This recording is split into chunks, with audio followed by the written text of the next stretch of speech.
The City Council holding a hearing right now to learn more about the Brooklyn Day mass shooting. We'll take you there live as leaders demand answers. State's attorneys across Maryland speaking out on juvenile justice laws. Fox 45 asking Mayor Scott about the changes that should be made to hold juveniles accountable.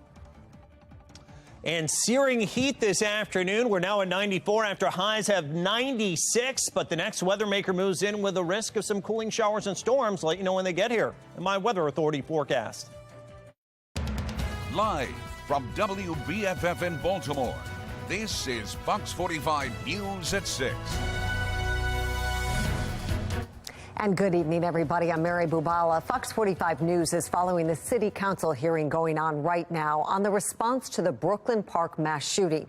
Council members are hearing from the Police Department, the Mayor's Office of Neighborhood Safety and Engagement, MONSE, and Housing Department to determine what went wrong at the Brooklyn Day block party on July 2nd.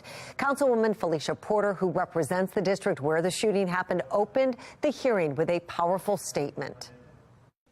Tonight, as a council, as a community, and as a city, we demand to know the minute-by-minute details of how a cultural tradition for the past 27 years turned into an unruly, unmanageable block party that forever changed the lives of 30 people and cutting short the lives of 2 young people. Be very clear, tonight is not a performance of the normal council operations. This is a measure of complete accountability. Well, the meeting has been going on now for about an hour. The Housing Department, Mayor's Office of Neighborhood Safety and Engagement, and Police Department all gave presentations on the response to the shooting. Acting Commissioner Richard Worley admitting when BPD found out about the block party that day, more resources should have been diverted. And here are the changes he says the department has already made. The department created formal guidance for officers and senior staff, clearly defining what should happen in instances like this. Every district and the special events unit must now create a list of all events that happen regularly that draw big crowds. The department also creating a list of all events that have happened in the past and what has worked to address issues at those events in the past. They are also updating staffing requirements for officers in each district. Now, Fox 45 News has 2 crews at the hearing right now. Stay with us. Mackenzie Frost and Jeff Abel will have complete reports on Fox 45 News at 10. In the meantime, though, follow us on Twitter for up-to-the-minute updates on the hearing. Search for Fox Baltimore. Several top prosecutors across the state of Maryland are speaking out, saying their hands are tied when it comes to holding juveniles accountable, including Baltimore County State's Attorney and Baltimore City's State's Attorney. They blame actions taken by the Maryland General Assembly. And now Mayor Scott is weighing in, too. Fox 45's Maxine Stryker has a closer look at the responses. The state's attorneys agree that the laws on the books are ultimately contributing to a rise in juvenile violence, and their hands are tied. And Mayor Scott agreeing today that things do need to change. Maryland's top prosecutors are calling for change from the state's General Assembly. I think without question, over the last several years, the General Assembly has changed a number of the laws that deal with juvenile crime. And I think that's certainly led to some problems. We reached out to every state's attorney in Maryland with a series of questions, including, do you believe the Maryland General Assembly has made it difficult for your office to hold juveniles accountable? And do you support the Juvenile Justice Reform Act of 2022 and the Child Interrogation Protection Act? Why or why not? Of the 24 state's attorneys, 10 answered our questions, and all of them agreed the General Assembly has made it more difficult to hold juveniles accountable. They know that, nothing's really going to happen to them if they keep their crime in a certain limit of types of crimes. What I will tell you is we need to do something fast, quick, in a hurry. Juveniles understand that nothing will happen to them. Well, that's fine. Under the Juvenile Justice Reform Act passed last year, those 13 and under are limited to charges for crimes of violence, and a juvenile under 10 cannot be charged. The law also calls for 6 months probation for juveniles who commit adult misdemeanors and 1-year probation for juveniles who commit adult felonies. That may not be enough time to help them with the things that they need. If a juvenile has an illegal handgun, the longest that they can be on probation is 6 months. 6 months. What services can we give a kid in 6 months? months. Baltimore City State's Attorney Ivan Bates and Baltimore County State's Attorney Scott Schellenberger agreeing their hands are tied. Also weighing in Carroll County, State's Attorney Haven Shoemaker telling us he opposed both of those bills, saying in part both the quantity and severity of juvenile crime is escalating, not just in Maryland, but across the country. Juvenile criminal coddling is not the answer. Wycomico County State's Attorney Jamie Dyke says both pieces of legislation inhibit accountability and put our youth at higher risk of being victims of and committing violence. And Prince George's County State's Attorney Aisha Braveboy adding it appears that the emphasis has been on putting more juvenile offenders under the care of DJS, but it hasn't been provided the resources needed, which means juveniles who commit criminal acts are not getting effective services. Baltimore City Mayor Brandon Scott also weighing in today when we asked if he thought the juvenile justice laws on the books needed to change. You know that I think there's something need to change. You know, I had a bill in Annapolis this year around home monitoring and the notification around home monitoring. No one, a juvenile or adult, should be able to be outside of where they're supposed to be for 48 hours before any notification happens. And if someone breaks that, then they should be able to be detained by law enforcement. But what I am going to do is go back this session and work with our General Assembly, work with our governor to make sure that we are changing anything that needs to be changed, but my focus is going to be on those that I know are allowing crimes to be committed against those juveniles and by them. Advocates of the Juvenile Justice Reform Act argue that criminalizing children does not improve public safety. Tonight, we're still waiting to hear back from 14 states' attorneys. In Baltimore, Maxine Stryker, Fox 45 News. Some new information about a 19-year-old accused of killing a 17-year-old near the Towson Town Center earlier this year. Fox 45 has obtained court documents showing the teen is linked to another murder. The teen, Freedom Brown, was first arrested back in March in connection to a 2021 homicide case where 4 suspects allegedly robbed, shot, and killed a 24-year-old in West Baltimore. Well, now charging documents show Brown admitted to being present the night of the murder in Towson back in February, but denies killing the teen. The case sparking local activists to call on Annapolis to address the juvenile crime problem. Calling a special session isn't just about the laws that could be passed, but it also goes to setting that tone that says, look, too many of our young people are dying, too many of our young people are in danger, and we are going to make them a priority. Brown's bail hearing was initially set for today, but has been postponed until tomorrow. Can arrest 6 days after a woman was found shot to death near Pikesville High School. Police today identifying the suspect as 53-year-old Levi Feldman. Last Friday, police found 45-year-old Lakeisha Wheeler dead near the high school. According to court documents, the two were in a relationship. Keith Daniels is looking over these documents. We'll have details on the news at 10 tonight. Now, a Fox 45 News alert in 3, 2, 1. The jury in the trial of Pittsburgh Synagogue mass shooter Robert Bowers found that Bowers is eligible for the death penalty. The judge and jury must now decide whether he should be sentenced to death or life in prison.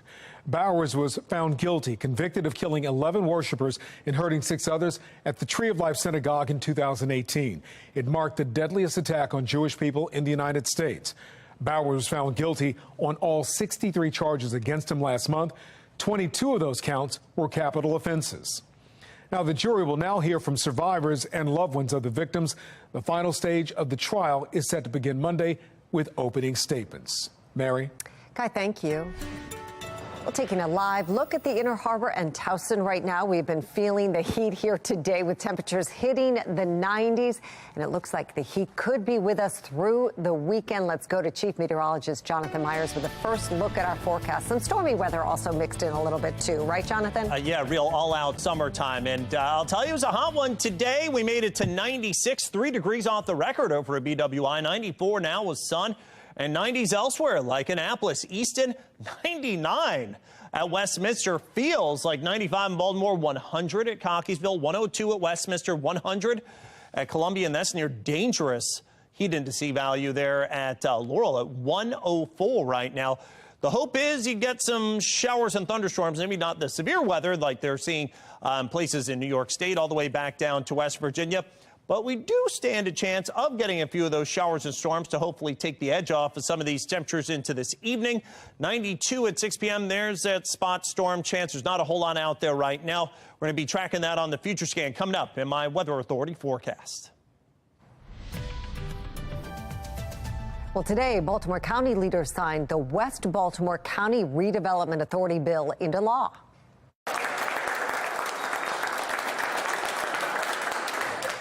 The bill, introduced on July 3rd, allows redevelopment of a 13-mile area between Liberty Road and Route 40. The bill, just one of the recent efforts by Baltimore County, hoping to reimagine the area surrounding Security Square Mall.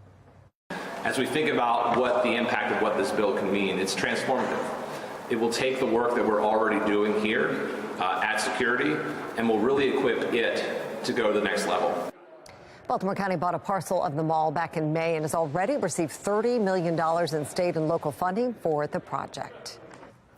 Well, the Downtown Partnership of Baltimore has added 5 more small businesses to its Boost program. The program helps support Black-owned businesses through grants and helping owners secure a storefront. The new stores will all be in the Bromo Arts District and the Howard Street corridor. President of the Downtown Partnership, Shalonda Stokes, says the businesses will not only impact downtown Baltimore's economy, but public safety, too. We are intentional about beautifying our city with our city and the love of all of us. That's what it's about. It's an investment in our human capital.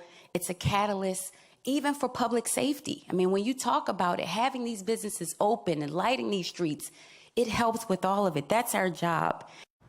Well, some of the new businesses you can expect include From Baltimore with Love, a clothing store, and Be More Empowered, an organization that creates programming for Black girls and women in the city. An historic strike hitting Hollywood. Why more than 150,000 actors are demanding changes from the major studios.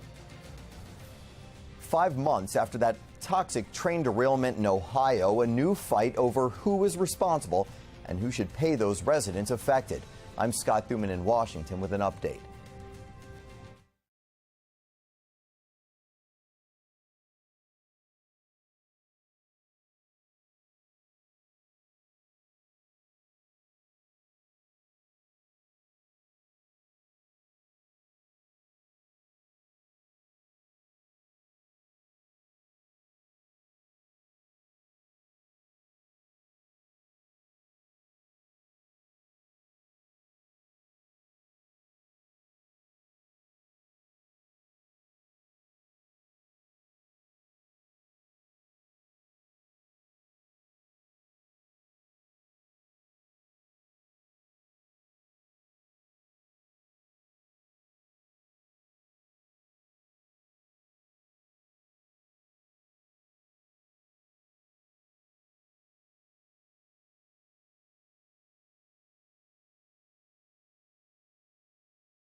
Developing now, an historic strike across the entertainment industry. Leaders of the Screen Actors Guild of America have voted to join writers in a combined strike, marking the biggest walkout Hollywood has seen in nearly 4 decades. This afternoon, contract talks with studio and streaming services collapsed. The union is fighting for protections from artificial intelligence being used to create characters using actors' voices or likeness. Union President actress Fran Drescher says the union is still willing to negotiate, but only when studios are willing to come to the table. And so it came with great sadness that we came to this crossroads, but we had no choice. We are the victims here. Well, actors are set to take to the picket line tomorrow morning. They will be joining the Writers Guild of America, who have been walking the picket lines for more than 2 months. A new environmental study shows potentially dangerous chemicals may have lingered in the air weeks after that massive train derailment in Ohio last February. And although health issues are one concern, another is money. Chief Political Correspondent Scott Thuman explains. It was the Ohio train derailment that caught the rest of the country's attention.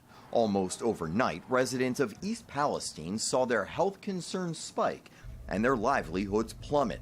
The label of a toxic spill site meant the value of their homes and businesses would nosedive. Back in March, the rail company Norfolk Southern promised Congress to rectify that. Will you commit to compensating affected homeowners for their diminished property values? Senator, I'm committing to do what's right. But in this full measure report, residents skeptical. We did not do this. We were at home. They assumed the full liability, and they want to make it right, define what right is. We're owed that. Now, adding to their worry, Norfolk Southern says the owner of the actual rail car, GATX, is also liable and should help pay for the costs. Ohio Senator J.D. Vance telling us he fears it could cause long-term delays. And the people of East Palestine who have had their homes, their property, their small businesses devastated, they don't have months and years to wait on this litigation to unfold. So I think we have to get money into their pocket as quickly as possible. Congress, in the meantime, debating the Rail Safety Act, including new stricter limits on train speed and length, tougher track standards, and improved technology to detect defects on cars. Transportation Secretary Pete Buttigieg told us previously money also talks. Tougher fines, because when you have a multi-billion-dollar company, these big freight railroads like Norfolk Southern, even if we catch them in a fatal violation, my department is prevented by Congress from fining them any more than low 6 figures. Changes from Congress that he hopes will prevent the next East Palestine. From the Washington, D.C. Bureau, Scott Thuman, Fox 45 News. All right, Fox Triple Cast this evening, showing us a Mile One Taos Cam, Toyota Eastern Harbor Sky Cam. Some sunshine, that looks good, although a code orange air quality alert still is in effect for Metro Baltimore down to Metro Annapolis, so keep that in mind. You may want to spend some extra time if you're in those sensitive groups inside into the early overnight hours. HG radar showing the approach of the next weather maker with some rain and thunderstorms, so we will increase rain chances over the next 24 hours. For now, though, hot, 94, winds out of the south at 8 miles an hour, humidity at 38%, feeling like 95 with hazy sun on the Mile One Taos and Cam. It's 94. Take it slow and easy here in Baltimore. 93 at Cockeysville, still 97 at Westminster, all the way back to Frederick, and 90s along much of the eastern shore as well. You add in the humidity, it feels like 95 Baltimore, but that's not the bad stuff. Columbia, Cockeysville, Westminster, Laurel, Elkton, all the way down to Denton, feels like triple-digit heat. Made it to 96 today here in Baltimore, 99 at Westminster, 97 at Frederick, and 93 at North Beach, even near the water, a hot one today. And actually the hottest that we've been all month thus far. Last month we did make it to 97, though. Severe weather watches out to our north and our west, but a lot of these showers and thunderstorms that you see here crossing into West Virginia, as well as up toward New York State, they're going to lose their gusto as they move off to the east. And that means at least a little bit of a chance of a shower or thunderstorm into this evening. But I think they're going to really return for tomorrow. We've got your exclusive 10-day forecast. Going to let you know how long the 90s may stay in a couple of minutes. Weather Window, presented by the National Weather Desk. Intense rain this morning triggered flash flooding in eastern Mississippi and western Alabama. Close to a foot of rain fell on the region. Flooding was reported in many counties and over highways, including here along the I-59, I-20 overlap. Meanwhile, the same system that spawned tornadoes in Chicago last night also caused damage in southern Michigan. Debris from a damaged storage facility blew into a farm field. For more content like this, follow the National Weather Desk on TikTok. A decades-old murder case now solved. How police in Maryland used new forensic technology to make an arrest.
A 44-year-old murder mystery now solved. Police and prosecutors in Charles County using new forensic DNA technology to make an arrest.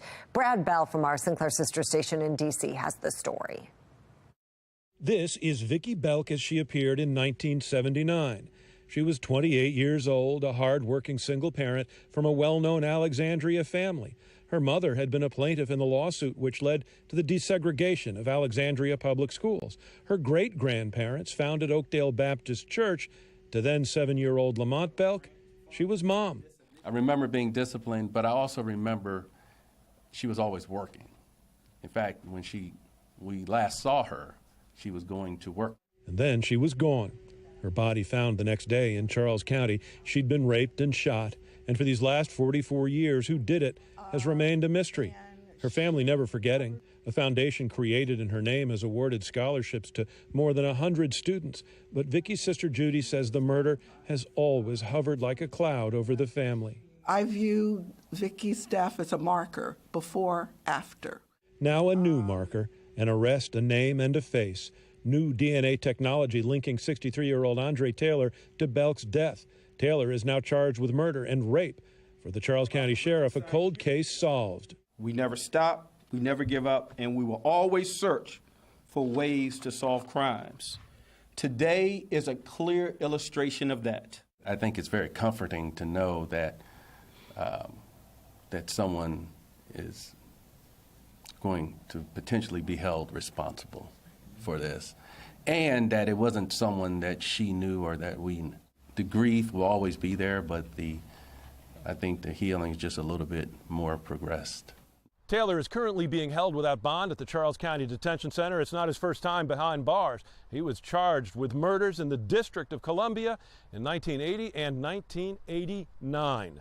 In La Plata, Brad Bell, Fox 45 News. Your exclusive 10-day forecast, hopefully, we keep our fingers crossed, will be at 88, below 90 tomorrow after 3 days of 90-plus. Ending on today, but we'll have to see. Some scattered storms may help us out in the afternoon. 91. It stays hot and humid, though, for Saturday, Sunday, Monday, low to mid-90s. An isolated afternoon storm on Tuesday, 92 there. 91. The heat stays for Wednesday, maybe a little less humid. Spotty storms back for Thursday, and we're near 90, which is about seasonal average as we head toward next Friday, Saturday, and Sunday. Well, finally tonight, a doggone good homecoming like you've never seen before. The organization Show Your Soft Side is hosting a softie homecoming where volunteers can bring their four-legged friends. Last week, Fox 45's very own Mark Clark got to meet some of the animals from Barks and other local animal rescues that will be there tonight. The group focuses on breaking down the misconception that hurting animals is manly or tough. It is not. Well, that's all for Fox 45 News at 6. Family Feud is next. We'll see you back here for the news at 10 tonight. Thank you so much for watching. Have a great night.